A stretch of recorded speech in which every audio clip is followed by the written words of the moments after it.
महाभारत के युद्ध में कर्ण के मरने पर क्यों छलके भगवान श्री कृष्ण के आंसू। कर्ण का भगवान श्री कृष्ण ने क्यों किया अंतिम संस्कार। द्रौपदी ने कर्ण का कैसे किया अपमान। मरते समय कर्ण ने भगवान श्री कृष्ण को क्या दान किया। तो इन सभी के बारे में जानेंगे इस वीडियो में। कर्ण के माता पिता भगवान सूर्य और कुंती थे, लेकिन कर्ण का पालन पोषण उसके पालक माता पिता राधा और अधिरथ नंदन ने किया था। इसलिए कर्ण को सूत पुत्र कहा जाता था। अविवाहित माता पिता की संतान होने की वजह से कर्ण को पूरी जिंदगी अपमान का सामना करना पड़ा, जिसकी वजह से कर्ण को सूत पुत्र कहा जाता था।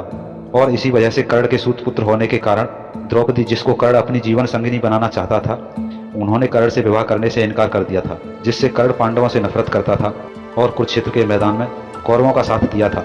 एक दानवीर राजा होने के कारण श्री कृष्ण ने कर्ण के अंतिम समय में उसकी परीक्षा ली और कर्ण से दान मांगा। तब कर्ण ने दान में अपना सोने का दांत तोड़कर श्री कृष्ण को अर्पण कर दिया।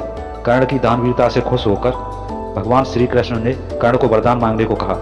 कर्ण ने वरदान के रूप में अपने साथ हुए अन्याय को याद करते हुए श्री कृष्ण से कहा कि अगले जन्म में उनके वर्ग के लोगों के कल्याण करने को कहा।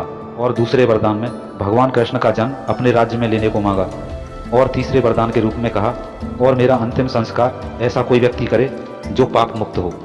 तीसरे वरदान से कृष्ण दुविधा में पड़ गए और सोचने लगे, परंतु श्री कृष्ण को ऐसा कोई भी दिखाई नहीं दिया जो पाप मुक्त हो। भगवान कृष्ण ही कर्ण की मौत का कारण बने थे। श्री कृष्ण ने अर्जुन को कर्ण के वध का तरीका बताया था, जिससे कर्ण का वध हुआ। कर्ण की मृत्यु पर भगवान श्री कृष्ण स्वयं को रोक नहीं पाए थे और उनकी आंखों से आंसू छलक पड़े थे। कर्ण दयालु, वफादार, अपने धर्म को समझने वाला था, लेकिन वह दुर्भाग्यशाली था। वरदान देने की वचनबद्धता थी, इसलिए कर्ण का अंतिम संस्कार भगवान श्री कृष्ण ने अपने हाथों से ही कर कर्ण को दिए वरदानों को पूरा किया। इस वीडियो में बताई गई सभी बातें पौराणिक कथाओं पर आधारित हैं। तो दोस्तों, ऐसे ही वीडियो के लिए हमारे वीडियो को लाइक और चैनल को सब्सक्राइब करें।